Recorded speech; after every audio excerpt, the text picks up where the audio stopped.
Well, Trump has renamed the Pentagon from the Department of Defense to the Department of War. We won the Second World War. We won everything before that and in between, and then we decided to go woke and we changed the name to Department of Defense. So we're going Department of War.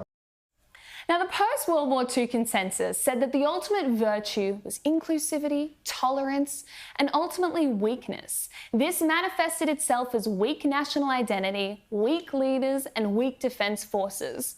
The West tried being weak, following the rules-based international order, but guess what? Our enemies didn't. All that's happened is we've become weak while they've become strong. This week, China held its huge military parade, flanked by 24 world leaders and Chairman Dan from Victoria. They flexed their intercontinental nuclear missiles with a range of 20,000 kilometres, autonomous submarines, AI-powered drones, while they were undertaking the greatest arms build-up since World War II. This is how Biden-era America was trying to recruit people to the US Army. Begins in California with a little girl raised by two moms.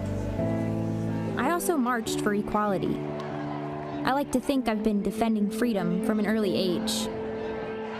When I was 6 years old, one of my moms had an accident that left her paralyzed, but she tapped into my family's pride to get back on her feet, eventually standing at the altar to marry my other mom. And after meeting with an Army recruiter, I found it, a way to prove my inner strength. I'm U.S. Army Corporal Emma Malone Lord, and I answered my calling. Thankfully, that era of weak, woke America is done. This is the new American Department of War. We're focusing our military on its core mission, crushing America's adversaries.